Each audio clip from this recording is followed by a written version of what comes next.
Kalau Mbak Tejo, aku bisa deskripsikan Islam yang apa? Islam apa? Aku sibuk dengan kekafiranku loh. Aku juga sibuk dengan kekafiranku. Aku apa lagi? Aku bangga. Kenapa Mbak Tejo? Kan itu berarti dikabulin sama Maha Kuasa. Pengamen itu kalau nggak enak cepet-cepet dikasih duit biar cepet Dan ini pertama kali gue ketemu Mbak Tejo. Karena biasa cuma denger lagunya. Jamrut. Emang Surti dan Tejo. enggak, gua enggak tahu. Magadir tahu saya. Oke. Tapi gini, Bib. Jadi Dia nggak pernah denger lagu dari kecil, Betul. dengernya Al-Quran. tidak begitu.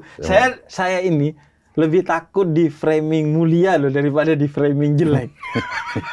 Saya itu bahkan memframing diri saya sendiri. Ya udahlah, jelek aja lah. Tapi Habib tahu Jamrut. Tahu.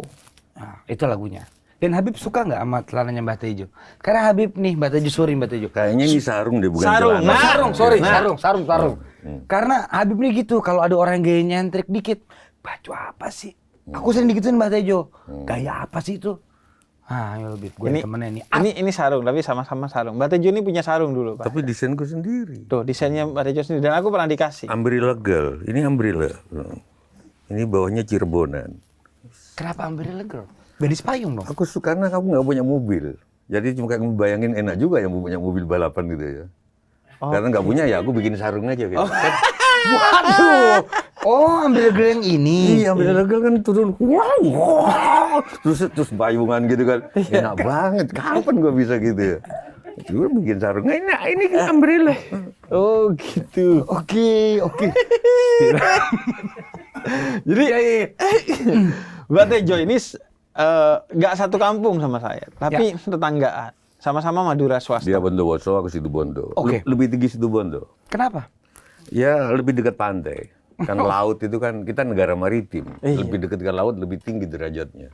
Oh, Dia gitu. Bondowoso lebih ke atas. Oke. Kamu pernah gak? Pernah. Kapan? Bukan Bondowoso, Boyolali. Ya ampun, Boyolali itu Jawa Tengah. Masa. Sorry. Dan ini Madura loh, Nan. Bondowoso ini bahasa Madura dan budayanya. Boyolali itu the forgotten crocodile. Yes, the crocodile. Buaya lupa. Yes. Lali lupa. Yes. The forgotten crocodile. Yes, the buaya lupa. Love Earth, Apa itu? Sukabumi.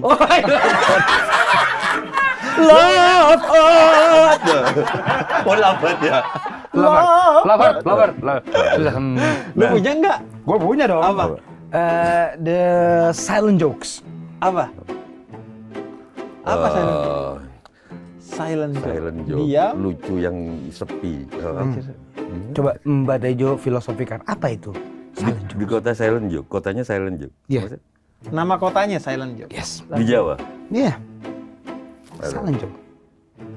Kerjaan aku udah banyak, gak usah mikirin Iya. gitu loh. Nggak, aku juga Gitu tuh loh. tiba-tiba aja gitu loh. Silent joke. Apa? Gak ada. Just silent. Kadang kita harus sepi dikit gitu loh. Iya gak sih Mbak Tejo? Ini gue so keren banget. Apaan lagi baru silent Mending joke? lu. So iya banget gue. Lu mending wrong three. Apa tuh? Salah tiga. Salah wrong tree. Iya. Oh, wrong tree, salah kota. Tapi mending orang banyak salahnya supaya bisa jadi benar. Ya Betul. Kan? Dan mending orang banyak sepi karena menurut aku, Beb, pencerahan itu hanya datang di saat kesepian. Banyak orang kan, wah pengen pencerahan. Pencerahan nggak mungkin datang di keramaian. Ya. Pasti di tempat sepi. Oke. Bener nggak sih? Di Gua Hiro, Nabi. Terus wali-wali dulu juga di gunung, di gua. Musa di Bukit Tua, Bukit Iya. Tursina. Bahkan dalam kekristenan itu Thank you. Iya, dalam kekristenan itu Bunda Teresa bilang Tuhan bersemayam dalam sepi. Makanya. Nice. Makanya orang yang bertuhan tuh gak pernah kesepian, tapi mungkin dia sepi. Tapi gak pernah kesepian karena selalu ditemenin Tuhan gitu. Iya, maksudku sepi itu nggak harus menyepi. Ada dua sepi fisik. Kalau di wayang namanya Semar, itu satu-satunya tahu Semar. Tahu. Satu-satunya tokoh di wayang yang bisa bertapa di dalam keramaian, makanya disebut topo rame. Topo ngerame itu, jadi dia bisa di pasar, tapi dia sepi. Dia bisa datang ke kampanye, tapi sepi, gitu loh. Dia bisa datang ke konsernya Coldplay, sambil gini, tapi isinya sepi, gitu loh. Nah itu yang bisa datang pencerahan. Itu Semar yang bisa. Itu kan kerennya Mbak Tejo dan Habib. Kalau zaman sekarang mah. Nah itu Mbak Tejo. Psikater dia. Nah itu dia Mbak Tejo. bilangnya. Nah aku serius, aku baru mau nanya itu.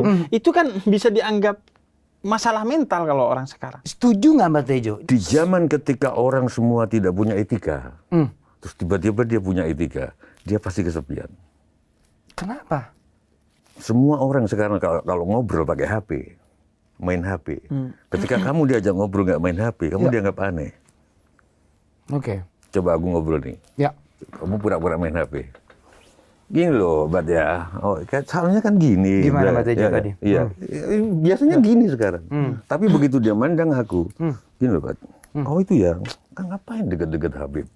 Kan enak, mata ke mata. Kalau gini Mbak Tejo kan, saya setuju. Kalau di Quran tuh disebutnya bahwa ketika orang Nabi itu diantara akhlaknya yang dipuja Al-Quran adalah mazaghal basaru wa matawa. Selalu matanya itu memperhatikan orang lain. Tapi kan kadang begini, omongan itu kan untuk didengar, bukan untuk dilihat. Kue buaya itu di Betawi itu, Iya. di samping untuk dilihat juga untuk dimakan, Beb, gitu loh. Jadi untuk dilihat yang didengar dong omongan itu. Karena kadang mata juga bicara. Iya. Jadi omongan ya bukan untuk dilihat, tapi kalau kita memperhatikan orang yang ngomong, itu ada, percaya deh sama aku. Masa sih nggak percaya? Iya. Ada energi. Iya. Saya bahkan itu dengan istri kadang belum ngomong, istri itu udah tahu apa yang bakal saya omongkan. Kamu bohong lagi ya katanya. Padahal dia belum bohong ini. Saya baru mau bohong itu. Curhat ini. Curhat. Jadi gini Mbak, saya juga mau curhat. Saya umur 33 ya, istri saya 26. Maksimal kan 4, kok 26 istrimu. Maksudnya gimana? Oh kok banyak banget. Oh bukan, maksud umurnya. Oh, Ini saya juga mau curhat ke Mbak Tejo dong. Iya, gimana? Iya, tiap pagi tuh saya juga pengennya bikinin kopi, ngobrol begini nih Mbak, eye to eye, face to face. Tapi dia tuh main HP Mbak. Tapi dia dengerin, mereka kata Habib, dia dengerin. Saya tegur, lu kalau gue ngomong denger dong. Ya gue dengerin lu, tapi saya bilang ngetik-ngetik gini. Apa tuh, wabah apa itu? Ini alasan yang menarik. Ini Mungkin karena serius. anak Gen Z bisa multitasking, Bib. Sambil gini, sambil dengerin. Iya. Tapi hidup bukan cuma soal begitu. Visually, pas gini di foto aja nggak enak. Coba di hari raya tuh set, ngobrol-ngobrol, padahal kamu dengerin, pas di foto keluarga. Dia nggak enak dilihat. Ya. Kalau nggak ngelihat kamera aja, kita foto tuh kan selalu kayak banyak foto tuh. Nih ya 1, 2, 3, terus yang ini. Karena kita nggak ngelihat kamera aja jelek. Jelek. Secara kan? look. Aku pernah debat sama Ahmad Dhani. Masih hidup nggak dia? Masih? Masih. Iya, Ahmad Albar juga masih hidup. Masih, oke, Ahmad oke. Dhani, Iya. Ahmad Albar Oke. masih. Dan kamu gimana kalau ada orang kamu ajak ngobrol terus Main HP. Yep. Sama bahasa juga nggak enak. Sekarang aku coba keluar dari diriku sendiri, keluar dari prinsipku. Ya. Dulu orang nggak main HP, tapi diajak ngobrol, tapi pikirannya kemana-mana.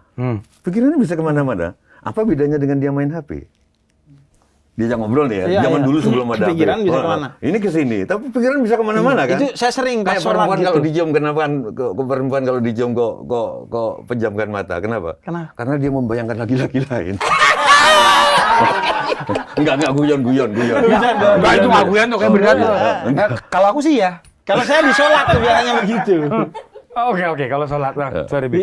Dan itu selingkuh berarti di tingkat pikiran itu. Lah iya, cuman jawabannya Dhani menarik. Tapi kalau pikiran secara sopan santun masih Nggak ada enak. masalah. Nggak ada masalah. Nggak Gitu loh. kelihatan. Jadi Agree, jawabannya agree. menarik. Jadi ini bisa didiskusikan. Kalau gini jelas-jelas visual deh sudah nggak enak sudah. Gitu. Ya. Jadi jawaban nama Dhani mewakili. Kalau Anakku Mbak aja Tejo kalau di pesawat selalu dulu. Mesti aku tegur kalau ada pramugari pakai itu. ya memperagakan. Dia atau baca aku nggak bisa, kamu mesti memperhatikan orang. Pak, saya udah tahu kan, udah sering terbang. Nah, aku juga gitu. Ini bukan soal sering terbang. Kalau pramugari itu ibumu gimana? Kalau pramugari itu kakakmu gimana? Hidup itu ada rasa ngurumangsani. Bayangkan kalau itu kakakmu, dicuekin sama orang. Gimana rasanya? Nah, Mbah. Wah, ini menarik. Aku mau karena tanggapin ya. Aku Ya juga udah, kenapa sih nggak pura-pura memperhatikan aja? Nabi itu pernah didatangi oleh seseorang yang dia ingin mengikuti Nabi, tapi tidak bisa meninggalkan zina. Kemudian kata dia, gimana tanggapan engkau wahai Nabi? Kemudian kata Nabi, kamu pernah nggak membayangkan kalau yang kamu zinahi itu adalah mungkin kakaknya orang lain, mungkin ibunya orang lain, mungkin saudaranya orang lain. Dan gimana kalau orang lain melakukan itu kepada orang dekat yang perempuan dari kamu? Oh iya ya, kata dia. Dan akhirnya dia berhenti dari itu. Jadi itu bayangan bahwa kalau itu keluarga kita gimana? Iya, makanya orang Jawa bilang ada roso pangroso. Aku nggak tahu penjelasan, tapi yang roso ngurmangsani itu membayangkan kalau dia adalah aku. Oke. Gitu loh. Oke, menarik. Cuman memang jadi ribet hidup. Aku nggak tahu, aku juga mau curhat. Iya. Jadi ribet. Nah, ini enak nih. Aku suatu hari salah ruang, ini acara di TV gitu. Ketemu pramugari. Ruangnya maksudnya di sini, bukan ketemu bukan. pramugari. Pramugari. Oke, sorry Mbak, kira masih yang di situ. Tapi pramugari itu kalau sanggulnya nggak krosyang gitu, menurutku nggak pramugari. Dan kakinya panjang kan Mbak. Dan pramugari itu paling asik, Beb. Kalau lihat ya, ini koper ya, Beb ya. Koper. Lihat pramugari kalau habis duduk, terus dia mau berdiri. Itu indah banget. Jadi dia berdiri, ya gini ya. Dia berdiri gini ya. Terus dia ditendang, set gini. Set, terus tegak. Aduh! Itu Bate Jo. Hanya itu indah banget. Set gitu. Sanggulnya Mbak, rapi lagi kan. Enggak. Terus Bate Jo. tadi ngomong. Jadi Tadi ini kan konten Ramadan ya Bate Jo ya. Lah, aku keberatan. Nah, gimana? Mengagumi keindahan itu dosanya di mana? Itu loh Mbak. Kita kan nggak ngomongnya betapa indahnya Tuhan. Cuman bergerak begini aja. Tek, ini kan nggak kayak aku, ini kan nggak indah. Itu sek, terus. Allah. Fabi ayi. Ada yang mematukan tiban. Nikmat mana lagi Tuhan yang kau dustakan? Iya. Tuh. Jadi semua itu ayat-ayat semua itu indah. Indah. Enggak, tadi kita ngomong apa? Iya, bahwa Pramugari Mbak. Enggak. Tadi keputus. sama ini, Bah, yang apa soal apa? Ya itu tadi HP orang kan alasannya. Oh iya, aku tuh diskusi. Tapi memang ribet hidupku. Iya. Bener ribet. Jadi gini. Misal, aku sering salah masuk ruang. Kalau acara di hotel-hotel gitu. Ya. Masuk ruang, tiba-tiba ada orang nyanyi di ruang itu. Itu aku nggak akan ninggalin ruang itu sebelum selesai dia nyanyi. Tanya di temanku. Karena aku tahu betapa sakitnya nyanyi di tengah-tengah ditinggal. Aku sering nyanyi juga. Gimana tentang penyanyi di stasiun, di bandara, yang orang Aku lalu tungguin, lalang. Aku tungguin. Tapi memang jadi ribet hidup kita. Lah, Bate Jo. Gitu loh, gitu. Seandainya Gitu. Bate Jo ada di kapal Titanic waktu mau tenggelam dan ada itu kan para penyanyi kan memutuskan untuk ya udah saya nyanyi terus. Mengiringi keributan ini sebagai bentuk aktualisasi diri saya puncak. Wah, menarik pertanyaannya nih. Menarik. Dan jawabannya ternyata Mbak Tejo yang main. Mbak Tejo di situ harusnya main. Itu. Gimana Mbak Tejo? Gimana? Mbak Tejo stay sebagai seorang seniman, tahulah rasanya. Memilih menyelamatkan diri atau menghargai para seniman yang bernyanyi itu. Aku nggak tahu kalau dalam posisi itu. Tapi dalam posisi sekarang mungkin aku tungguin. Karena kesenian itu sesuatu sekali buat aku. Apa sesuatunya, Bah? Nice question. Karena terus terang Aku misalkan aku nggak ngerti Al-Quran ya. Aku nggak ngerti bahasa Arab. Apalagi aku Mbak. Tapi aku senang dengar orang ngaji. Oke. Wattini waszaituni wa turi sinina wa hadal bala. Aduh, gimana cara ngerasainnya, Bah? kemarin sekarang saya anak-anak Senegal yang baca surat Al-Maryam 30 sampai 35 itu. Aku setelin terus. Seneng anak-anak kecil gitu. Gitu. Qala inni abdullahi atani al-kitab waja'alani nabiyya. Asik gitu. Kalau gospel suka nggak Mbak gospel? Seneng gospel. Lagu gereja gospel yang no no no no no no no no no no no no no no no no gitu. Jadi mungkin aku tungguin karena aku penghargaanku terhadap kesenian. Aku di Pasar Baru aja kalau ada penyanyi keroncong itu aku punya langganan soto namanya Pak Hadi. Dia nyanyi keroncong sama suaminya cuma pakai ukulele. Aku tungguin sampai selesai. Kalau dia, aku pasti nggak pergi sebelum dia selesai. Tapi kalau sebagian seniman yang menjajakan seninya di jalanan sekarang, ya nggak penting kamu dengerin atau enggak. Yang penting kasih saya duit. Nah, kalau yang penyanyi jalan itu, sorry itu aku gak mau menyinggung mereka juga, gitu loh. Karena mereka nggak dari hati, betul-betul nyari duit. Lain orang nyari duit, orang menyampaikan perasaan terus dapat duit, itu lain loh. Sama orang yang from the very beginning memang nyari duit. Setuju. Diamplopin atau enggak itu urusan nanti gitu. Yang penting, nah gitu loh. Maksudnya gitu. Oh gitu. Jadi itu yang kedua yang di Pasar Baru itu nyanyinya dari hati. Makanya saya dari situ terus dari pengalaman itu aku nggak punya pengalaman baca-baca Beb, tapi dari pengalaman pribadiku sendiri aku baca bahwa cepat dikabulkan doanya, jangan terlalu bangga. Kenapa Mbak Tejo? Kan itu berarti dikabulin sama Maha Kuasa. Pengamen itu kalau nggak enak cepet-cepet dikasih duit biar cepet pergi. Perjalanan sudah 100 lebih, tapi perjalanan ini Ditungguin. terasa sangat selesai baru kita kasih duit. Mbak Tejo ini tipikal trust the process kayaknya ya. Makanya aduh, wow, dia orang wali, sekali berdoa dikabulkan aku. Itu dicoba itu. Gitu, Nice. Iya kan? Iya. Karena kayaknya mengganggu gitu loh. Jadi cepat dikasih aja. kalau di Islam itu kan niat, bahwa niat itu akan menentukan motivasi awal, latar belakangnya. Kalau di skripsi, di tesis, di disertasi itu kan latar belakang itu menentukan apa yang akan dibahas. Yep. Dan istidroj tadi bisa kan, doa itu dikabulkan karena di istidroj. Biar istidroj itu artinya Tuhan berikan karena dia buruk, biar ya udahlah pergi aja. Jadi masuk akal itu. Masuk akal. Berarti belajar agama itu bisa nggak dari Al-Quran dong, Beb? Loh, iya. Dari pengalaman, aku belajar dari pengalamanku sendiri aja. Sanurihim ayatina fil afaq wa fi anfusihim.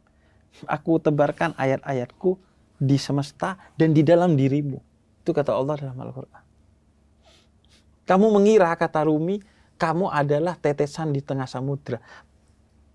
Padahal kamu adalah samudra dalam bentuk tetesan. Cuman kamu gak sadar. Berarti aku bukan kafir ya. Kata orang-orang ini aku kafir. Karena nggak sholat, nggak ini. Duh Mbak Tejo, nah ini menarik nih. Ini kita udah season 2 Mbak Tejo. Kemarin 30 episode, mungkin ini udah episode ke-40. Banyak perspektif Islam yang aku dapat. Contoh sebelum ini ada Muhammadiyah, NU, banyak loh Mbak Tejo. Lah kalau Mbak Tejo aku bisa deskripsikan Islam yang apa? Islam apa? Aku sibuk dengan kekafiranku loh. Aku juga sibuk dengan kekafiran. Lagi. Karena banyak orang ngurusi Islamnya orang, dia lupa kepada kekafiran dalam diri. Oke. Mungkin aku memang Muslim, tapi kan Islam itu kata kerjaan. Oke. Banyak kekafiran dalam diriku. Di antaranya itu ada orang main wayang, aku main HP, nggak memperhatikan. Makanya itu kekafiran. Atau la in syakartum la azidannakum wa la in kafartum inna adzabi lasyadid. Kalau kamu gak bersyukur, itu kamu sedang melakukan lakon kekafiran. Aku sering ketemu ayat yang nggak berupa teks, tapi kehidupan. Maksudnya jangan-jangan ayat itu adalah kehidupan, benar gak? Iya, ada ayat kauniyah kan. Ada ayat kauliyah, ayat yang dikatakan Al-Quran. Ada ayat kauniyah, ayat yang disemestai. Ya oke. Suatu hari aku rekaman di sebuah studio di Grand Wijaya, di Blok M. Nah, itu ada adzan yang sangat nggak enak, nggak bikin kita adzan subuh, yang nggak bikin kita bergairah malah bikin ngantuk. Oke.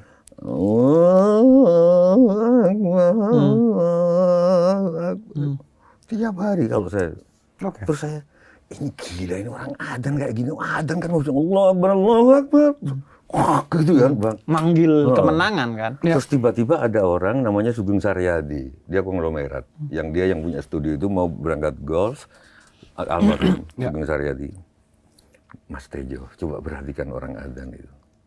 Gak enak Mas, memang gak enak, tapi konsistensinya. Belum tentu kita sanggup puluhan tahun tiap bangun. Itu aku kayak mau berkaca-kaca gitu, Beb. Belum tentu, mungkin Habib, mungkin sekarang bisa, mungkin besok nggak bisa, mungkin lagi kemana. Itu katanya sudah puluhan tahun. Jangan lihat, tapi lihat konsistensinya.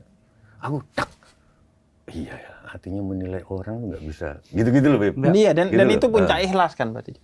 Kalau kamu azan subuh di masjid karena nggak hujan hari itu, tapi kalau hujan kamu nggak azan subuh di masjid, berarti kamu azan bukan karena Allah, karena nggak hujan aja. Makanya tolak ukur ikhlas itu diantaranya adalah istiqomah, konsisten. Dan ada cerita satu orang muazin, tukang azan, dia azan, kemudian azannya tiba-tiba salah. Oke. Kemudian warga datang, ini kamu gimana azan? Kata dia, aku loh puluhan tahun azan, nggak pernah salah. Tapi sampean nggak pernah datang ke sini, bukan untuk mengapresiasiku, tapi untuk sholat jamaah aja nggak datang. Aku salah sekali, sampean datang dengan penuh ego dan nafsu menghakimi aku. Dia salah. Begitu adzan dia sendiri salah. Akhirnya. Jadi dia salah sekali langsung didatangi. Oh, dianya. Untuk ditegur, diperolok, dihakimi. Kok salah? Aku pernah Beb di situ Bondo di belakang gedung NU itu di Mimbaan. Adzannya nggak enak. Aku ingat itu pas asar. Aku waktu SMA itu. Udah aku gantiin adzannya dengan suaraku lebih bagus aku. Wih, itu namanya hayya 'alal falah itu looping. Hayya 'alal falah, hayya 'alal falah, hayya 'alal falah. Terus gitu. Sampai ditepuk dari belakang. Artinya iya, looping doang. looping. Artinya dari nggak boleh sombong. Gitu kan. Begitu sombong, dipelesetkan lidah. Makanya itu, kalau sholat kan selalu ihdinas siratal mustaqim di Fatihah. Berilah aku jalan yang lurus. Padahal ya Islam dalam keyakinan kita sebagai Muslim kan jalan yang lurus. Tapi tetap kamu ya gak lurus. Kamu tuh siapa, Bib? Ya kita ini yang Muslim. Ya kalau Anda mau ikut, ayo. Tapi pada Aku nggak setuju terjemahan dia ihdinas siratal mustaqim itu bukan tunjukkan aku ke jalan yang lurus. Itu. Aku dari teknik sipil. Iya. Namanya jalan raya itu tergantung tingkat kecepatannya. Iya. Pada kecepatan tertentu, misalkan 60 km per jam, maka dalam sekian kilometer harus belok. Oke. Harus belok supaya nggak ngantuk. Oke. Gitu loh. Jadi jalan lurus itu bosen, Beb. Bentar dulu. Aku setuju terjemahannya Cak Nun. Apa? Tunjukkan aku ke suatu jalan di mana aku tetap tegak di situ. Itu terjemahannya. Gimana sih Habib ini? Gitu. Jadi walaupun berkelok-kelok, enggak, ini terjemahannya Cak Nun. Iya. Walaupun begini-begini, Ya. itu Beb bosen Beb jalan lurus itu Beb, serius. Ngantuk gitu loh. Gitu loh.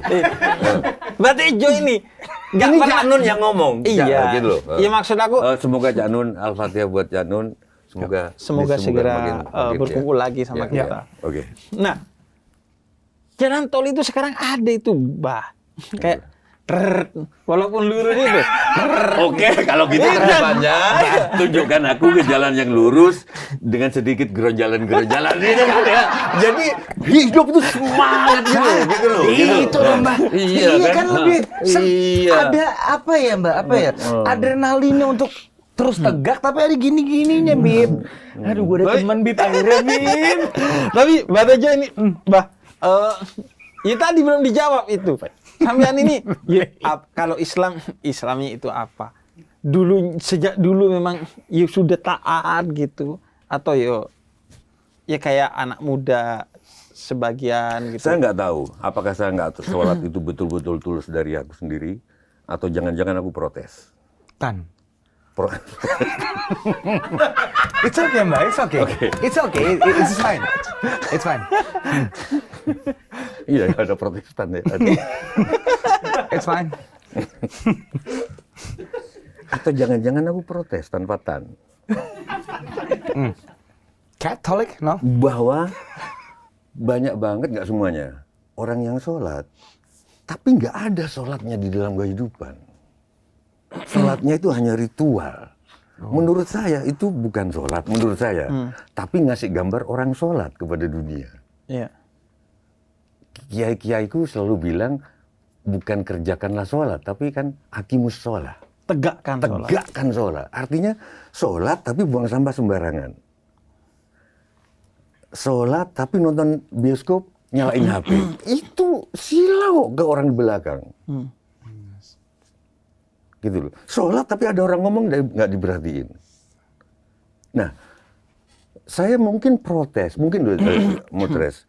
Yuk kita mulai belajar, yuk kalau ada orang berbuat baik, terimalah perbuatan baiknya itu. Misalkan Habib, orang tuanya sering ngasih makan, karena tradisi Habib. Nggak usah nanya, tapi orang tuanya sholat nggak? Oke, kamu nggak buang sampah sembarangan, tapi sholat nggak? Loh, nggak buang sampah sembarangan itu perwujudan dari sholat justru. Ya. Kenapa masih ditanya lagi? Nah, akibatnya mungkin aku protes, mungkin. Tapi suatu hari mungkin aku juga sholat. Kalau aku gini, Pak. Ya, sholat itu kan ada aspek kewajibannya, ada aspek ketulusannya. Betapapun itu media kita yang diminta oleh Tuhan untuk berdialog dengan Tuhan. Coba, aku kenal Mbah Tejo. Aku selalu suka aksi teatrikal Mbah Tejo yang seperti ini. Ya. Saya nggak percaya. Karena salah satu manusia paling baik yang saya kenal, ibu saya itu suka bohong. Maksudnya? Dia suka bohong. Dia bilang sudah makan, padahal belum makan karena nasi tinggal sepiring. Dan ada tren sufi itu yang disebut malamatia. Para spiritualis muslim, kekasih Allah. Itu malamatia. Malamatia itu menyimpan kebaikannya. Karena kalau keluar, takut dia tidak bisa kontrol sehingga menyombongkan dirinya. Okay. Saya nggak, ya. Bagi saya, Mbah Tejo ini kan seorang seniman. Ini aksi teatrikal aja. Dia sedang cosplay jadi setan untuk karena kenapa di bulan Ramadan itu setan diikat sehingga agar puasa kita lebih berkualitas harus ada orang-orang yang cosplay jadi setan. Maksudnya Mbah Tejo? Iya, seperti yang dilakukan Mbah Tejo ini untuk menguji kita. Anda jangan tertipu sama aksi teatrikalnya. Tapi which one better? Ini menarik banget. Orang yang sholat tapi buang sampah tetap berbuat kejahatan, apa mending dia sholatnya santai tapi baiknya banget. Tapi kadang sholat lupa-lupa dikit. Mana nah, banyak orang yang baik banget, masih ditanya, oke, baik banget, tapi dia sholat nggak? Aku bingung, aku pertanyaan sama, begini, aku juga, gitu. Mbak. Bukannya sudah baik, itu sudah mencerminkan dia sholat. Walaupun mungkin ngaku nggak sholat loh ya. Gitu. Ini kayak Mbak bukan mungkin karena emang aku baru berenang di hotel berbintang. Ya. Di Bandung, aku suka berenang. Ya, oke. Itu ada tulisan di pinggir, dilarang meludah di kolam renang. Iya. Bagi aku kalau ini masyarakat muslim, memang mayoritas muslim Indonesia, nggak perlu, karena orang akan tahu kalau kita meludah di kolam renang ganggu orang lain. Nggak perlu sudah rambu itu. Tapi dan kalau memang kita sholat semua udah nggak perlu peringatan pramugari. Kalau angkat dari pesawat jangan bawa pelampung. Mungkin ini satu-satunya di dunia. Udah nggak usah diumumin, pelampung nggak usah dibawa. Ya. Karena itu akan merugikan orang lain nanti. Makanya aku nanya, sebenarnya orang Indonesia pada sholat nggak sih? Gitu loh. Ya. Kalau pada sholat, pengumuman itu nggak perlu. Karena itu akan merugikan orang yang sholat. Nggak akan merugikan orang lain. Nice one. Nice. Iya, karena orang yang maksiat itu pasti sedang tidak beriman, kata Nabi Muhammad. Oke. Cuma ya kalau menurut saya berarti sholatnya itu tidak sempurna. Tapi tetap ada syarat sah sholat yang dia lakukan dan akhirnya sah. Dan itu bisa ditelusuri dimanapun. Aku potong dulu. Itu pernah dikritik oleh Kiai Muzamil. Oke. Ahli fikih juga di Bantul yang sudah meninggal. Almarhum. Bahwa syarat sah sholat itu bukan cuma rukun aja mestinya. Karena kalau begitu kekhusyuannya enggak, yang penting nggak sudah masuk, iya. Itu sudah wudu, sudah kekhusyuannya, dia sedang mengusulkan mungkin salah kekhusyuannya harus masuk. Kalau enggak sholat tapi nggak ada sholatnya. Habis itu udah aja. Ya. Hanya ritual. Hanya ritual. Ya, ya. Enggak, karena kenapa? Gini, khusyuk itu nggak dimasukkan ke syarat sah. Karena kalau dia harus masuk, berarti setiap sholat kita harus khusyuk. Dan khusyuk itu tidak mudah. Makanya, karena Allah itu begitu cinta kepada kita, nggak dimasukkan. Tapi bukan berarti silahkan sholat tanpa khusyuk. Enggak, tetap seharusnya khusyuk. Cuman karena Allah ingin... Tapi kenapa sekarang aku jarang nonton film? Sorry, jangan tersinggung para produser film. Karena aku Maduranya sering keluar. Aku sering berantem di gedung bioskop. Dan aku kalau marah jelek. Kenapa? Tanya itu, aku pegang. Hah? Dan selalu mulutku, Mas, aku nggak peduli sampean sholat atau enggak. Nggak peduli sampean ke gereja atau enggak. Nggak peduli sampean ke vihara. Tapi Ya. sampean nggak ada adab. Kenapa? Kenapa? Nyalain HP. Nyalain HP bisa nggak sih kita merasakan orang lain bahwa bikin film itu untuk syuting satu ini itu bisa 3 jam nyiapin lampunya, syuting dari sini lampunya set itu bisa 3 jam kita nunggu nanti ambil take kedua dari sini sekian jam. Begitu ada HP rusak film, bisa nggak sih dibayangkan? Ya. Tapi kan capek, Apanya? hidup begitu. Loh, apa salahnya sih HP-nya nanti aja? Enggak, posisinya nih di Oh iya, Batejo. capek. Karena makanya aku jarang nonton film daripada aku berantem. Tapi Mbak Tejo nonton film Hello Ghost nggak? Filmnya dia. Film saya Mbak, keren Mbak. Tapi Batejo gini maksudnya. Oke. Mbak, Netflix Hello Ghost. Iya, Ya. oke. Habis Tapi itu- setuju nggak sih pekerjaan film itu Sebenarnya oke. sangat melelahkan? Malah Super agree. Cuman ya itu. Sangat melelahkan. Ini hanya untuk orang yang tahu. ya harus tahu. syutingan, Mbak. Aku harus Cause mendidik. they don't know. Ya harus tahu bahwa bikin film itu capek. Banget. Hargai dong. Bukan cuma bikin film ya. Ya bikin bikin partai itu juga capek. Bikin ya, nggak, minimal hargai gitu loh. Semua itu bahkan bikin makanan itu aku lagi nerapin sekarang, cuman belum bisa. Kalau kita makan, kan etikanya harus ngobrol. Ada kan Iya, tabel Manner. Ya. bahwa kalau ngangkat buku menu jangan terlalu tinggi. Ya. Oke, sehingga enggak. Terus kalau mau makan jangan begini. Itu sangat tidak sopan. Iya, ya. Tatap yang ngasih aku lagi memperkenalkan, tapi kita memang menghargai orang, tapi dia nggak menghargai makanan loh. Aku sekarang lagi mempraktekkan. Oke. Gimana kalau pas lagi makan kita jangan ngobrol. Hargai pengorbanan ayam yang sudah mati disembelih. Bayangkan kalau sampai tak sembelih ya. Oke, udah oke. Pas aku makan sambil ngobrol. Gimana lu? Tersinggung nggak sih gitu? Aku pernah punya Gitu loh. teman. Orang Pasti kan dari atas jancuk ya. Aku udah mati loh. Dia anggap makan sambil. Bener nggak sih? Enggak, gini. Ya, coba. Aku mau cerita. Iya. Jadi ada orang Madura, temanku. Itu pas mau ke Jakarta bareng kita naik kereta Gumarang. Kemudian sampai di kereta, zaman dulu ada orang yang jualan. Di antaranya jualan telur puyuh, isinya 4. Harganya 2.000. Temanku nawar. Boleh 1.000 nggak? Terus si penjual ini yang orang Madura, dia ngasih jawaban yang bikin kita mikir. Kata dia, kasihan sama puyuhnya ketika ngeluarin telur itu berat loh. Misal ke puyuh nasi ngejen kak, kata dia. Pakai bahasa Madura. Ngejen itu ngejar. Ngejen itu kayak gitu. Ngeden. Iya, terus ditawar 1.000 itu loh. Kalau saya nggak ada masalah. Saya nggak ada masalah, kata dia. Cuma kasihan loh sama puyuhnya ini. Karena kan hak asasi itu juga ada pada puyuh. Iya. Bib, Oke, kalau oke, puyung oke. hai tau nggak puyung hai? Enak tuh Bib. Itu puyung. Oh itu puyung hai. Ya. Cuma maksud saya, ini kan konten Ramadan, Mas Tejo. Kalau saya sih mencoba bisa memahami. Cuma editor kita belum tentu. Jangan-jangan jancuk itu di pip. Nggak apa-apa. Berarti editornya belum tahu maknanya jancuk. Apa, Bah? Jancuk itu spektrumnya luas dari cacian, caci maki, sampai ke pujian, sampai luas tergantung konteksnya. Wah, aku ketemu kiai, jancuk, pinter banget. Bisa gitu. Aku tahu Mbak maknanya gitu. kayak anjing lagunya keren banget. Iya, bisa bisa. gitu. Spektrumnya luas banget. Tapi kalau gitu-gitu dibiarin kan akhirnya kata-kata kotor banyak yang bersembunyi di balik gitu-gitu. Setuju Bah. Mbak. Kalau ini saya setuju. Kayak gini, anjing filmnya keren banget, tapi orang dengernya kan kayak nggak elok. Iya, ini kan walaupun Mbak dia Tejo kan memuji. berbicara etika. Betul. Iya. Iya nggak, Mbak? Setuju nggak? Kayak bangsat lagunya bagus. Ada sopan santun dan ada tata krama. Yang akan aku kampanyekan tata krama, bukan sopan santun di luarnya. Tata krama itu menyangkut di dalam. Makanya wayang kulit itu kesenian adiluhung, keseniannya, tapi justru kesatria yang diberi kesempatan untuk bertemu Tuhan dalam hidupnya itu Bima. Bima itu nggak bisa kromoinggil ke siapapun. Ngoko.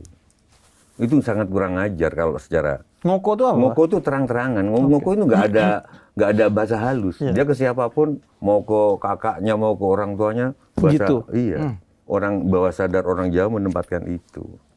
Jadi jancuk itu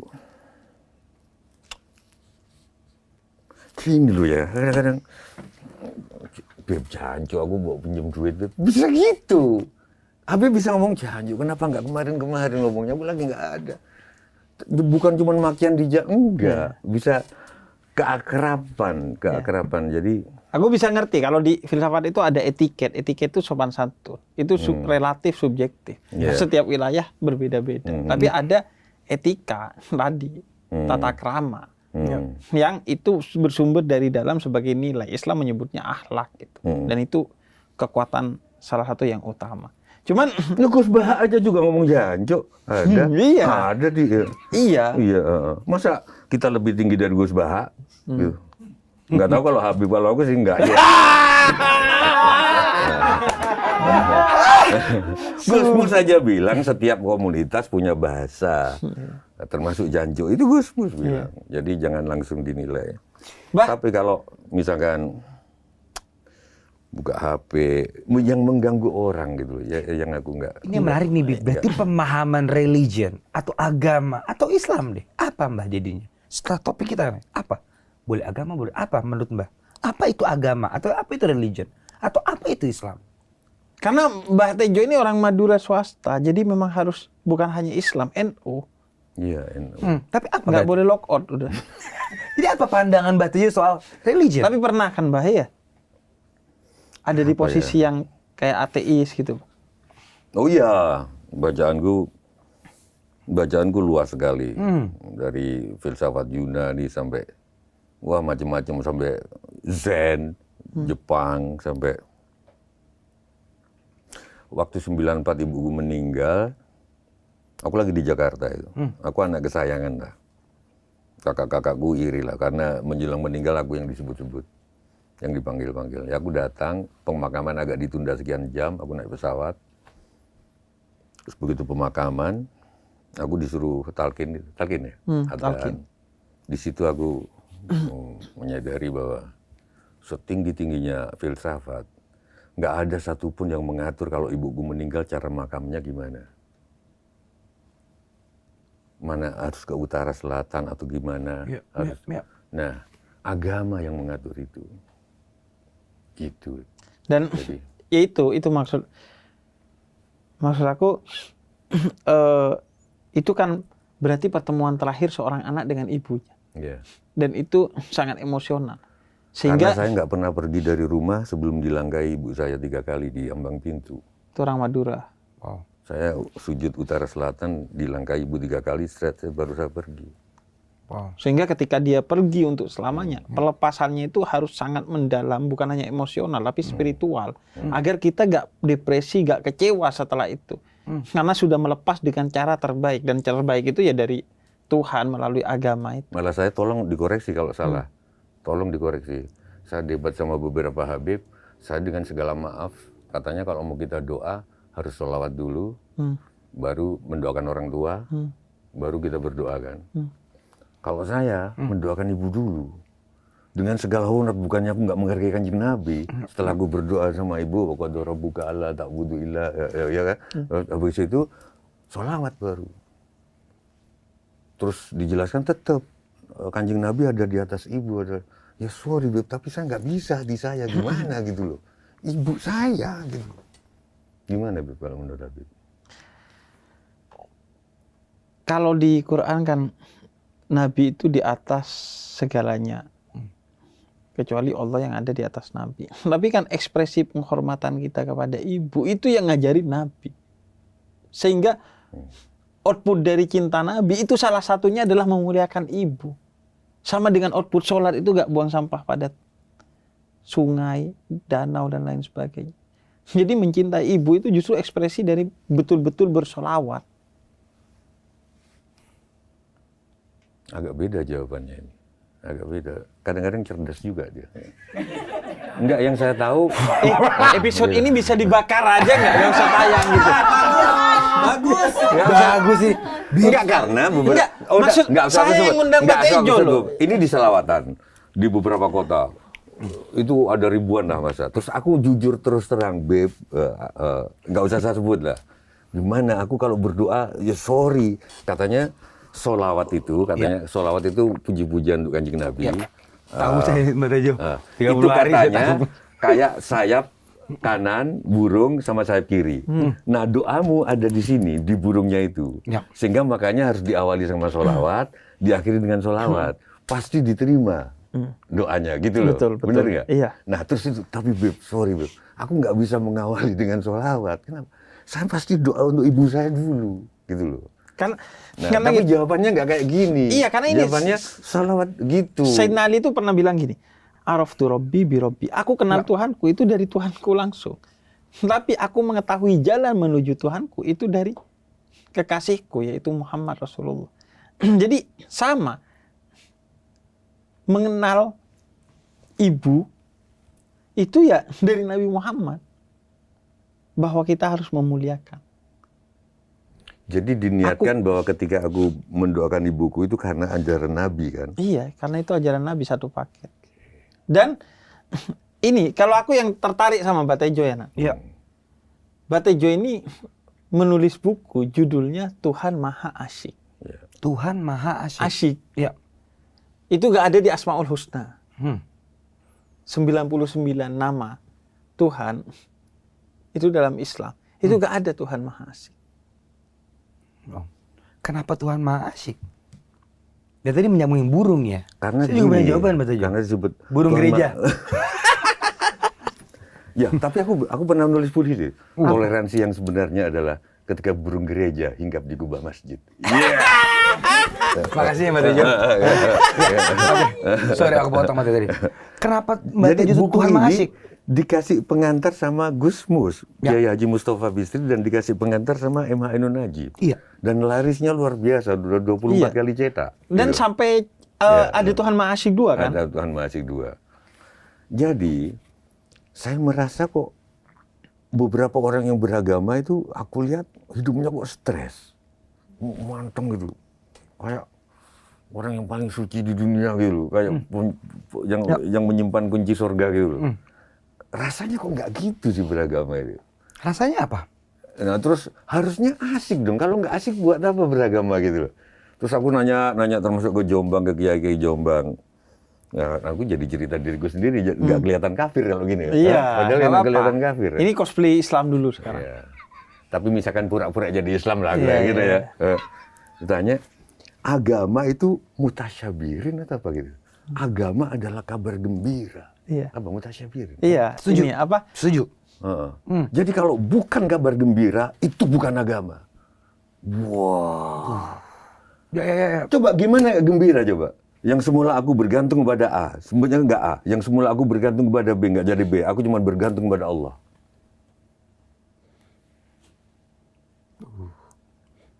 Aku misalkan dikasih job, sekarang PPT, aku main PPT para pencari Tuhan, Deddy Miswar. Aku berterima kasih kepada Deddy Miswar. Tapi di hatiku, aku berterima kasih ke Tuhan yang menggerakkan Deddy Miswar untuk manggil aku. Aku nggak tergantung sama Deddy Miswar. Tapi sopan santun aku terima kasih. Sopan santun aku terima kasih diundang di podcast ini. Tapi di sini aku berterima kasih kepada Tuhan yang menggerakkan Habib untuk mengundang aku. Itu beragama. Jadi kita nggak bergantung pada siapapun. Gimana kayak gembira? Ya. Itu Gitu kalau loh, di Islam itu gitu. Islam itu kabar Gitu. gembira yang kata Nabi ketika Mu'adz bin Jabal disuruh dakwah ke Yaman, sebarkan kegembiraan ini dengan penuh kegembiraan. Makanya. Makanya ada orang datang ke Nabi. Nabi saya celaka. bulan Ramadan siang-siang saat puasa, saya meniduri istri saya. Lalu kata Nabi, ya sudah, kamu harus puasa 2 bulan berturut-turut sebagai dendanya, kafaroh. Jangankan 2 bulan, 1 bulan jebol sehari, apalagi 2 bulan. Ya sudah kalau gitu kan Nabi, kamu bayar fidyah sebagai bentuk denda, kafaroh puasamu. Ya. Ngasih makan orang miskin. Saya itu miskin, gimana mau ngasih makan orang miskin? Ya sudah kata Nabi, ini kurma dari saya, kamu bagikan ke orang termiskin di kampungmu. Orang termiskin di kampung saya itu saya. Sambil tersenyum Nabi bilang, ya udah makan dan itu selesai perkara puasamu. Tinggal dikodok. Artinya gembira, iya, menggembirakan. kabar gembira. Tapi itu Bib yang susah orang terima sekarang ya. Beragama tuh kayaknya tekanan, ritual. Ya udah, sholat, gereja-gereja, in the real life. Katanya Gereja. bisnis yang paling bagus itu bisnis ketakutan. Kalau kita belajar ke orang-orang pemasaran, takut-takutilah orang agar dia membeli produk tertentu, dia akan beli. Oke. Mungkin karena itu, kebanyakan orang yang menakut-nakuti, banyak masanya justru. Yang agamanya, ya Habib ini banyak masanya, tapi tidak sebanyak yang kalau, haram, itu banyak masanya. Itu Saya ribuan, sebelum gitu. masa saya banyak, masa Batejo di Twitter sudah banyak loh. Enggak, tapi enggak sebanyak. Enggak Iya, sebanyak. iya. Lebih banyak orang yang lebih senang memang ditakut-takutin. Iya. Kalau Bukan menurut itu nggak mengasihkan. Berseberangan sama Mbak Tejo dong. Karena sih beragama mengasihkan. Habib juga sering bilang, Nat, beragama itu harusnya mengasihkan. Kalau nggak asik nggak usah beragama lah. Harus asik dulu, baru kusyuk. Wes, Kok bener gue? baru asik, Iya dong. dari asik ke khusyuk. Bener dong. Kalau damai nggak di bumi. damai di bumi. Iya dong. Daripada menjadi penghafal firman, lebih baik jadi pelaku firman. Aku kan kadang-kadang sering ke gereja. Iya. Aku pernah di Gimana? Ceritakan. Australia ke sana itu apa? Tasmania. Tasmania ya. Malam Natal. Aku jalan, malam terus jalan terus tiba-tiba aku dengar gereja. Wah, nyanyi lagu-lagu bagus itu. Iya, iya. Kurnya bagus. Aku belok loh, Beb. Masuk. Itu strategi mereka itu. Oh, masa? Ya, tapi wah, asik gitu loh. Betul loh. Gitu. Wah, strategi gimana? Enggak. Ya, Strategi karena suaranya bagus, jadi pingin Mbak Tejo belok. Tapi aku ingat aku di trotoar belok sendiri loh. Set belok. Panggilan. Dan aku Mbak. lihat gimana cara orang masuk gereja. Ternyata ada gerejanya yang masuknya pakai gini tuh. Apa? Oh iya. Apa itu? Ini namanya kan ini masuk gini, terus kadang ada air gitu gini. Ah, iya pokoknya aku nggak ikutnya, Iya, tapi nggak apa-apa, jangan, Bah. aku Bukan masuk blow tapi out. aku ikut gini aja gitu gitu. Iya, Gitu, iya. Beb. Gitu. sebagai kesantunan. Tapi asik, Beb, suasananya tuh. Ya.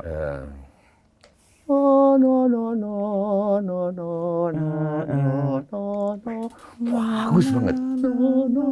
Ya. Gitu. Gitu loh, Beb. Tapi itu beneran asik Ya coba. Tapi atau asik yang dibentuk oleh media, Pak. Karena gini, Pak. Natal itu asik karena ada Home Alone. Dan kalau nggak ada Home Alone, jadi kayak kurang asik. Makanya Tuhan turunkan COVID-19. Biar kamu tahu bahwa asik itu tidak di luar dirimu, tapi di dalam dirimu.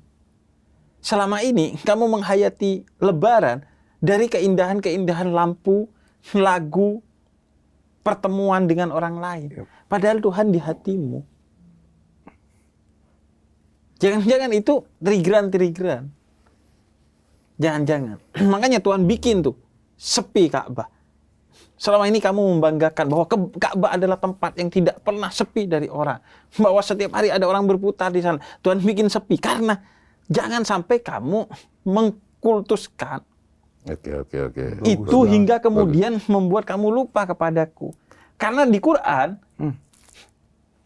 itu justru kita sebaliknya, jangan lupakan duniamu. La tansa nasibaka minad dunya. Bukan fokus di dunia, terus jangan lupa Allah. Sekarang kan hidup kita tuh sering kali, ayo kita fokus ke dunia, tapi jangan lupa sholat. Loh enggak, ayo hidup di akhirat, tapi jangan lupa dunia. Jangan dibalik. Kalau dibalik kan kacau. Berarti hidupnya untuk kerja, bukan untuk sholat. Hidupnya untuk sholat, tapi jangan lupa kerja. Bukan hiduplah untuk kerja, tapi jangan lupa sholat. Sekarang itu gitu, jangan lupa sholat, jangan lupa sholat. Bukan jangan lupa sholat, kita diciptakan untuk sholat kok.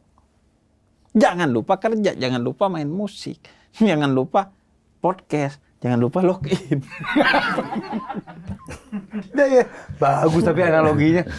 Analoginya. Bagus, bagus. Jadi maksud saya gitu. Karena gini, bagi saya musik itu juga makna kan, Mbah Tejo. Karena orang kepleset kulit pisang, itu kalau dikasih musik sedih, orang akan kasihan, kemudian menangis. Tapi coba kasih musik. Jadi ketawa. Soal musik, itu kalau menurut aku gini, kita sama-sama di musik ya. Iya. Kadang-kadang aku, mungkin yang dimaksud beberapa ulama mengharamkan musik itu, musik yang membuat lupa, musik yang melenakan, itu yang haram. Mungkin melenakannya yang haram. Karena kalau musik diharamkan, gimana musik itu sudah, kalau definisi itu musik adalah ada ritme, ada irama, maka seluruh hal itu musik. Nafas kita ini musik karena berulang, ada iramanya. Kalau kita agak marah, dak gitu loh. Gitu loh. Habib ngomong tadi, gimana tadi ngomong? Coba yang kalau apa tadi? Yang pisang, yang kulit pisang coba. Iya, kulit pisang itu. Terus? Kalau sedih kan lagunya Nah, sedih. ini lagu. Sedih. Kalau sedih kan itu ada nadanya. Ya, kalau Ada kalimatnya. Bukan kalau enggak ya jadi kayak operator GPS itu. Ya. Oh iya. Belok kanan. Belok kanan. Belok kanan, Anda salah. Dan itu nggak ada musik. Ya. Jadi Tapi gimana kan musik udah pasti terlena-kan. Kita denger lagu saking bagus ya, bisa nangis kan. Padahal bukan lagu sedih. Kalau di pengalaman saya berarti ya. Lagunya bukan lagu sedih. Saking bagusnya, kita jadi terlena. Mungkin gini, nah, lupa itu identik dengan Allah. Oke. Jadi ketika orang Islam bilang, jangan sampai lupa kepada Allah. Maksudnya itu. Oke. Jangan sampai lupa kepada Allah. Oke. Jadi musik yang seharusnya minimal tidak membuat kita lupa kepada Allah, maksimal justru memperkuat ingatan kita kepada Allah. Oke. Dan itu gak ada hubungannya dengan musik religi. Menurut saya musik religi itu kan di Indonesia kadang diidentikan dengan sholawat, dengan bahasa Arab, Ya. dengan hal-hal yang seperti itu. Menurut saya lagu-lagunya Mbah Tejo, saya gak punya kepentingan untuk muji-muji Mbah Tejo lah. Tapi memang beberapa lagu-lagu Mbah Tejo yang saya dengarkan itu memang mengajak saya untuk itu tidak lupa kepada Allah. Sebetulnya itu sudah lama, ada musik religi, ada musik enggak. Bagi aku kalau enggak religi bukan musik. Oh, oke. Gitu loh. Namanya musik itu yang mengajak kita mendekatkan diri kepada Tuhan. Cuman kalau ulama pakai dalil-dalil cara mendekatinya. Ya, gini ya. Sebab innallaha ma'as sabirin, sabirin dan sebagainya, atau pakai ayat. Seniman justru membuat yang sehari-hari menjadi seolah-olah ada Tuhan gitu loh maksudku. Agree. Itu fungsinya seniman. Makanya musik religi nggak usah nyebut Tuhan yang nggak usah, nggak harus. Itu musik agama, musik yang dakwah gitu kan. Musik religi Tergantung perspektif masing-masing. atau musikku sendiri aja ya. Iya. Wong takon sing turang koro antarane riko aku iki. Orang-orang yang dengar aku kayak dibawa kemana. Ya memang musik harus gitu. Kalau nggak gitu bukan musik. Gitu. Bukan mendikte dengan liriknya utamanya, Enggak. tapi membawa dengan iramanya. Gitu. Dan jahatnya musik, kenapa banyak ulama mengharamkan musik? Memang musik itu jahat. Kita bisa suka atau nggak film, memutuskan suka akan nonton terus film, itu rata-rata perlu 5 menit. Kalau musik cuma satu bar aja, udah wah, imagine itu sudah, Ya, ya. dapat tuh ya. Feel it. Ada Tong emang. tong tong peng tong tong tong wah mama mama satu bar aja udah Iya. gimana Adrenalin naik stres semua lah. tuh ya. Itu bisa membuat orang lupa loh. Iya. Aduh. Musik Titanic itu juga jahat ya. Gimana Titanic musiknya? Ah. Yang orang di kapal ini. Celine Dion. Kenapa jahat, Bah? Itu memang gila. Tapi maksud Bah, gue berarti juga percaya nggak, Bah? Apa? Kalau ada musik yang dari awal memang diciptakan untuk melenakan, membahayakan, merusak orang. nggak percaya. Sama. Pasti tujuannya baik. Lagu Genjer-Genjer itu tujuannya enggak, tapi dipakai oleh PKI waktu itu. Sehingga terus ada lagu Genjer-Genjer. Itu lagu rakyat biasa. Tentang pertanian. Enggak, dan misalnya apa. aku jahat nih, Pak. Aku jahat. Terus, wah, saya mau merusak generasi bangsa ini. Saya bikin musik-musik tertentu untuk itu. Ada yang melakukan Akhirnya itu. bukan musik, maksud bahasa Ada yang melakukan itu. Marilyn Manson misalnya. Dia bikin musik, ya emang dia nggak percaya Tuhan. Dan ingin musiknya didengar untuk kalangan tertentu yang nggak percaya Tuhan nih misalnya. Dari Mbak Tejo. mana kamu punya istilah ada orang nggak percaya Tuhan? Pertanyaanku. Dari Marilyn Manson ini, Mbah. Nggak ada God orang is nggak percaya unreal, Tuhan. kata dia Dia dulu. kemakan buku-buku tentang ateis. Ateis itu menurut aku nggak ada. Ateis hanya dibikin oleh orang-orang yang beragama, yang iri hati kepada orang-orang yang tidak seagama sama dia, tapi kok berbuat baik. Oh, nice. Disebutlah ateis. Banyak amal-amal itu dilakukan oleh ateis yang kita nggak operasi bibir sumbing, operasi katarak, operasi dilakukan oleh orang-orang yang kita klaim ateis. Nggak, sorry Beb, aku bisa diskusi panjang. Nggak ada orang ateis, semua orang percayanya Tuhan. Kenapa? Karena Tuhan adalah ketidaktahuan kita. Setiap orang pasti punya ketidaktahuan. Ya. Lu masa Tuhan ketidaktahuan? Iya, kalau sudah kita ketahui itu bukan Tuhan. karena dia maha dari Iya, aku segala. matematik juga. Begitu Tuhan tuh Maha Esa, Tuhan itu satu numerik, itu sudah bukan Tuhan karena sudah bisa kita bayangkan. Tuhan nggak bisa dibayangkan. Begitu sudah bisa kita bayangkan sudah bukan Tuhan, itu asumsi kita. Laisa nggak kamitslihi ada. syai'un. Dia tidak seperti Iya. segala sesuatu. Tapi di sana ayat itu menariknya. Laisa kamitslihi syai'un.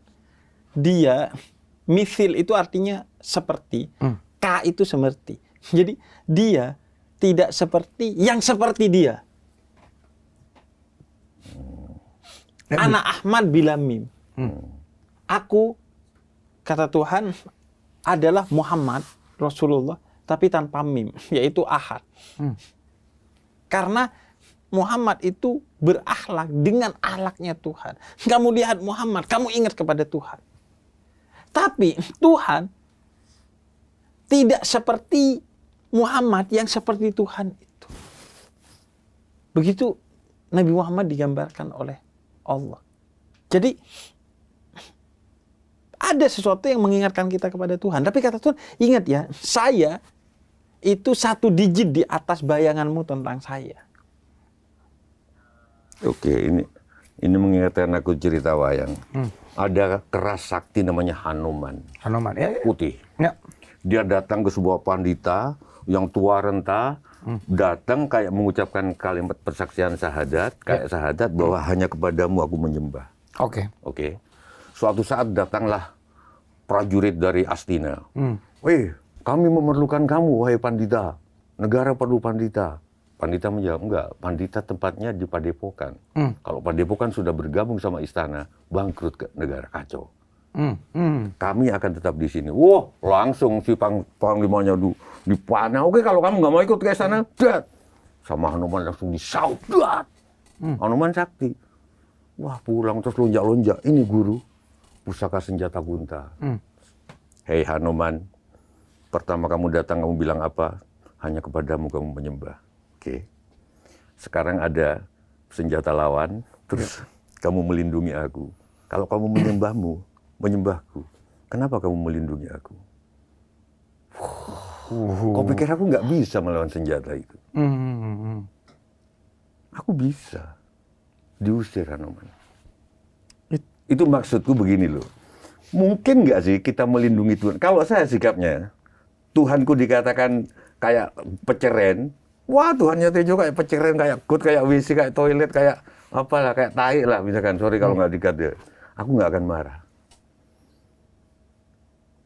Karena Tuhan Maha Esa. Nggak akan Tapi kalau aku mau menyembah Tuhan, dihalang-halangi, menyembah caraku sendiri. Iya. Menyembah adalah mensyukuri nikmat yang diberikan. Aku bisa nyanyi, maka caraku menyembah adalah menyanyi. Caraku menyembah adalah mendalang, karena itu yang dikaruniakan kepadaku. Caraku menyembah adalah aku main saksofon. Kalau aku dihalangi, aku akan nego, Pak, aku ini dalam rangka aku bersyukur, mensyukuri nikmat Tuhan. Main saksofon ini. Nggak bisa. Kalau nego nggak bisa, baru perang darah. Buhur Jadi itu bukan terus menghina Tuhan. Woi, kamu menghina Tuhanku. Nggak gitu. Kalau dia menghalangi aku menyembah Tuhan, baru aku bunuh dia. Kalau setelah nego nggak bisa loh. Gitu loh.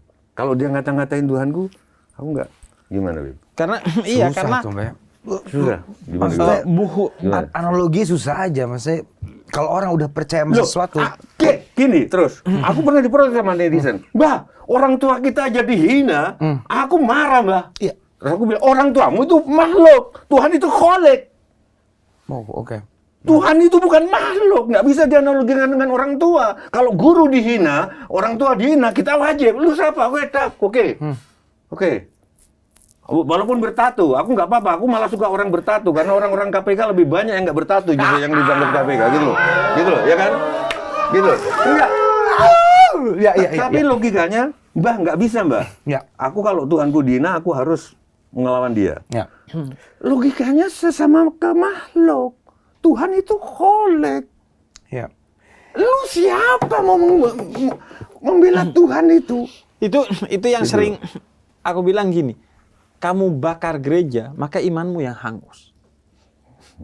Ketika kamu membakar buhur, yang keluar justru wanginya.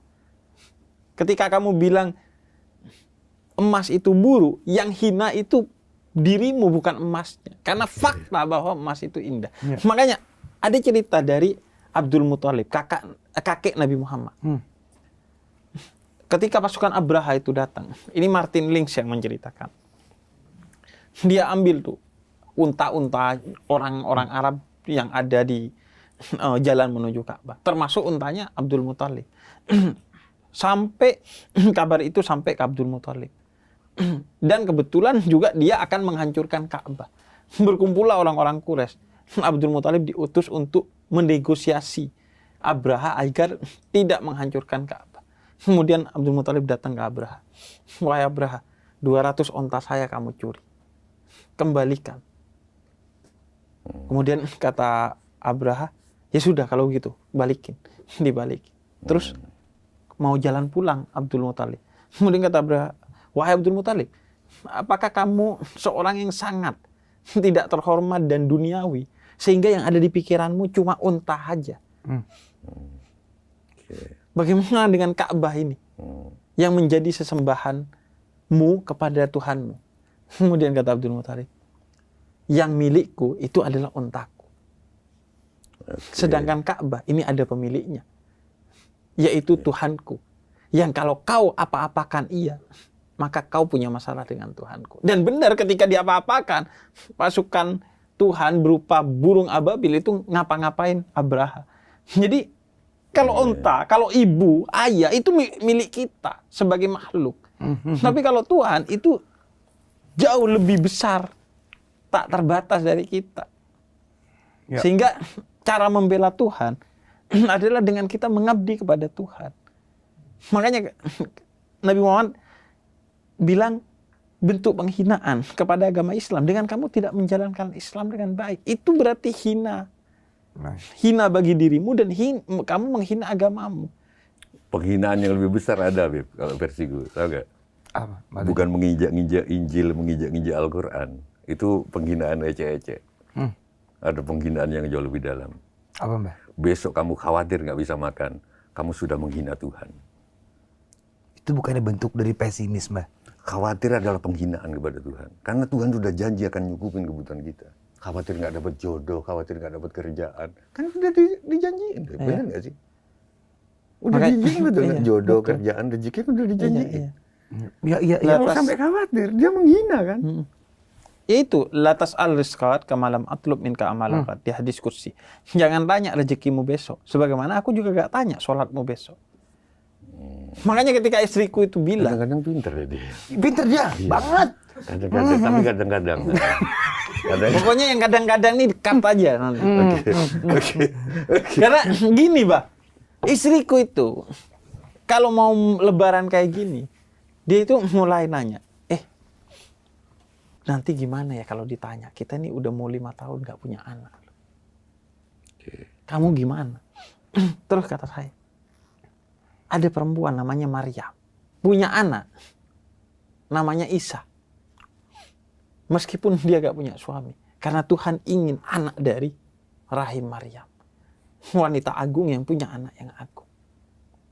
Apalagi kamu punya suami. Dokter itu gak bisa menyembuhkan orang, dia hanya mengobati orang. Sebaliknya dia tidak bisa memvonis orang, dia hanya memprediksi. KUA itu gak bisa menikahkan orang, yang menikahkan orang itu Tuhan. KUA itu hanya mencatatkan pernikahan orang. KUA itu gak bisa nyerahin orang. Pengadilan itu gak bisa menceraikan orang, dia hanya mencatatkan perceraian orang, memfasilitasi orang yang mau bercerai. Jadi kenapa harus khawatir? Makanya puncaknya adalah la takhaf wa la tahzan. Orang yang dekat dengan Tuhan tuh gak pernah takut, gak pernah sedih. Kadang-kadang aku pintar loh. Iya. Dia jawab sendiri. Dan Dia itu jawab aku sendiri. jadi teringat. Sorry jawab. kalau salah. Ini surat Maryam ayat keberapa aku jadi ingat. Jadi Dalika Isa bin Maryam qaulal haqqil ladzi fihi yamtarun. Ada. Pinter gak? Iya. Kadang-kadang. Jadi pengakuan Isa sebagai itu mengharukan gitu. Yep. Saya kadang-kadang gini, Beb. Kalau kita ngomong sedikit-dikit dianggap klinik, ngomong yang mustahil-mustahil dianggap klinik. Padahal kita harus percaya bahwa Maryam itu beranak Isa tanpa suami. Iya kan? Kok boleh percaya gitu? Harusnya kan sekarang kita juga harus boleh percaya gitu terhadap hal yang kelihatannya mustahil gitu. Kok dianggap nggak rasional, nggak? Itu loh. Gimana, Beb? Wah, ini pertanyaan pernah saya tanya ke bapak saya nih. Bagus. Aku tahu itu, karena aku bisa masuk ke jiwamu. Aku takut sih jadinya. Enggak, ini pertanyaan pernah saya Kan tanya dia nih. bilang, itu nggak masuk akal, nggak make sense. Iya. Oke, tapi kita runut ke belakangmu. Maryam punya anak Isa loh, dan kalian percaya. Gimana Bib jawabnya? Bib? Itu tahun lalu login, Onat bilang begitu. Ya, Sesuatu kalau dibakar hangus. Kata saya ada Ibrahim yang dibakar gak hangus. Terus dia bilang, I love that. Really love it. Jadi, Don't you love it? Ya, tapi kamu lebih jatuh cinta lagi ke aku kalau aku jelaskan gini. Selama ini pendidikan kita salah antara sebab dan akibat kayak sudah keniscayaan. Tolong bantuin, Bib. Rajin pangkal pandai. Setuju? Hemat pangkal kaya. Ya. Ini salah semua menurutku. Loh. Karena rajin adalah makhluk, pandai adalah makhluk, hemat adalah makhluk, kaya adalah makhluk. Karena sering digabung sama Tuhan, terus dianggap hubungan sebab akibat. Padahal Begitu nggak digabung, bingung. Contohnya Ibrahim, dibakar nggak terbakar, nggak digabung kan? Dan banyak teman-teman kita yang malas-malas, pandai Pak, kaya-kaya sekarang. Banyak orang yang hebat nggak kaya-kaya juga. Banyak orang yang nggak rajin tapi pandai. ya. Aku termasuk yang nggak rajin. tapi kadang pandai. Kadang pandai. jadi gitu loh. Ya. Jadi Iya. coba misalkan rajin, kadang-kadang pangkal kaya. Mestinya gitu. Iya, Itu benar. Iya benar. Itu Iya, karena iya. sering digabung sama Tuhan, terus dibilang itu sebab akibat. Hemat. Banyak temanku yang nggak hemat, kaya. Oh, hemat kadang-kadang ya boros tapi kaya deh. Coba deh, coba deh teman-teman kampus. Yang dulu biasa-biasa, ada yang jadi menteri, ada Iya, yang iya. gimana? Iya. Gimana sih? Iya. Ada orang yang males-malesan, temenku sendiri rupa. Dapat proyek terus, nggak pakai promo, nggak pakai apa. Ada aja jalannya. Ini di kereta di daerah Gombong, dia nolongin orang yang jatuh, orang tua yang jatuh kepleset di tangganya kereta itu, ditolong sama dia. Habis ditolong, nolongnya nggak sengaja karena kebetulan dia ada di situ, Dek. Kenalan, dikasih proyek interior karena dia desain interior. Gitu gimana yuk? Makanya orang Madura itu promo nggak apa? orang Madura berani jual bensin eceran di pintu keluar pom bensin. Jelas. Orang Madura itu berani jual bensin eceran di pintu keluar pom bensin. Karena dia yakin yang memberikan rezeki kepada dia itu Allah, dan Allah itu lebih besar dari Pertamina. Dia gak takut. Dan dia gak takut itu. Ya.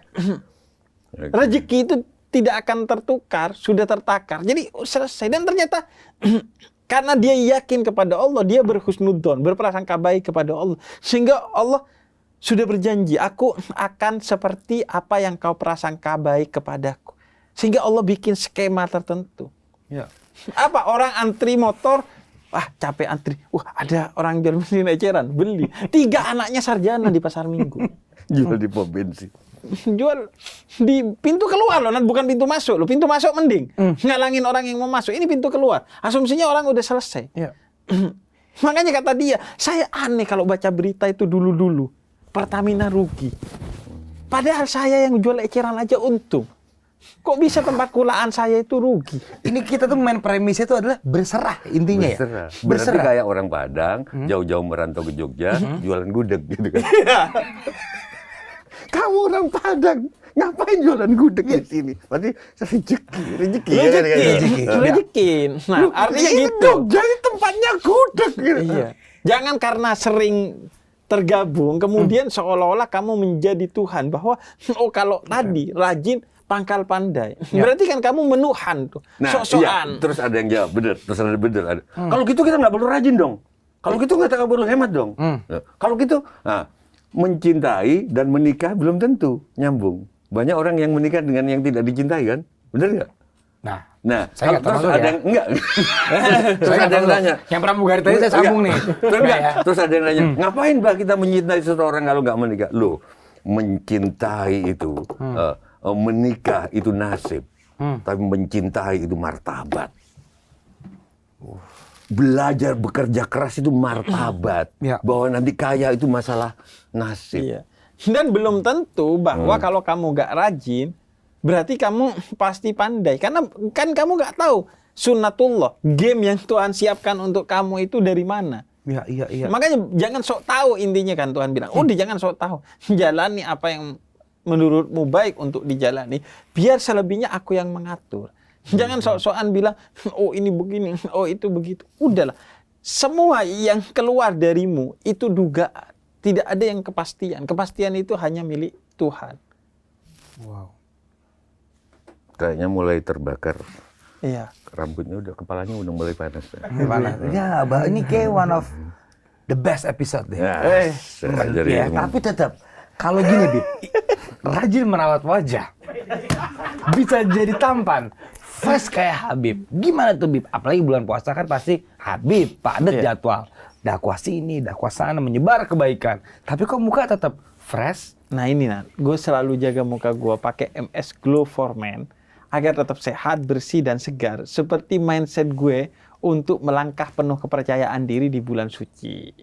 Oh, jadi nggak cuma hati aja ya, Bib, yang perlu dibersihin. Tapi muka juga ya, Bib? Betul, bersihkan hati dan kotoran di muka dengan berani basmi segala keraguanmu. Wah, Mas Bro, I love it. You love it? Everybody love it! Mungkin ini gue pertama kali ketemu Mbak Tejo dan Habib di satu. Lu pertama kan? Iya, otak gue. Makanya saya yang merekomendasikan. Mbak, ketika pertama saya merekomendasikan, sampai detik-detik Mbak Tejo datang, ini semua orang ketakutan. Mbak Tejo itu cuman bilang Tuhan maha asik, tapi kata generasi milenial dan Gen Z, dia tidak asik. dia itu Tuhan. Enggak, Batejo. Enggak asik. Ya itu karena masa Nat lu. Dia diundang webinar. Syaratnya semua harus on cam. Gimana yang mengadain? Ya. Ya sih, saya kalau diundang webinar syarat kamera nggak boleh di. Nyalain. Gitu Oke. aja. Berarti anaknya gimana? Aku nggak tahu, tanya ke anak-anak gue, mereka stres atau enggak gitu. Kesian Mbah ya. Mbak kayak stres nih, Mbak. Iya. Kayaknya, Aku ada. Saya sih sesekali ketemu nggak apa-apa ya. tapi nggak enak lu. Kamu lagi webinar nih. Wah, misalkan lagi ngomongin soal semangka. Ya. Semangka itu bisa berdaun sirih, apa? Atau karena itu pernah dinyanyikan oleh dulu ada penyanyi yang namanya Brure Marantika sama Dewi Yul. Daun semangka berbuah sirih, tapi tiba-tiba mati semua kamera itu. Kayak kita nggak enak, nggak elok. Mending hidup karena keterpaksaan, atau biarkan mereka memilih siapa yang mau menghidupkan dan mematikan sesuai dengan ketulusan. Karena kalau Tuhan seperti Mbah Tejo, artinya awas kamu ya gak sholat. Maka akan Tuhan bikin sholat itu menjadi hukum takwini, bukan hukum tasyri'i, bukan syariat. Oke. Artinya kalau orang gak sholat, dia kayak gatel-gatel, ayo sholat. Oke. Jawabannya, Untung Tuhan itu tidak seperti Mbah Tejo. karena aku bukan Tuhan. Kalau aku Tuhan, aku bebaskan. Karena aku bukan Tuhan, ada pendidikan itu yang sifatnya agak dipaksa dulu. Kalau nggak salah loh ya. Nabi juga pernah ngomong, anakmu paksa suruh sholat. Kalau sampai ini nggak sholat, dicambuk apa gitu, cambuk kasih sayang. Tegas lah ya. Ada. Memang pendidikan kadang-kadang, aku ya, kalau disalib, jangan ini. Ya, disalib ini ya, antrian, aku lagi nyetir sendiri ya. saya kira Ini salib. truk. Saya kira salibnya dia. Bukan. Iya, saya kalau disalib. kaget. Saya kalau disalib ya di nonis dong. Tuhan Itu Yesus. betul. Itu salibnya huruf P. Salib. Iya. Ini salibnya B. Oh, B. Salib B. Oh, salib ya. Nah, Iya. ini misalnya mau tuh puncak, biasa trek atau kemana gitu. Ini truk, ini trek gitu loh. Terus ada mobil di gini, seret begini. Enggak aku kasih. Istriku sampai teriak-teriak. Posisi "Aku Pak Tejo di seret." sini. Oh, ditutup, tutup. Supaya dia belajar harus antri. Aduh Mas, ini berjalan raya nggak bisa, bangsa ini harus dididik. Terus-terusan Tapi tungguin. Karena kalau enggak dia nggak pernah belajar antri. Tapi kenapa gak nyalek kayak Komeng? Kok malah jadi preman jalanan? Karena aku nggak bisa ngomong uhui.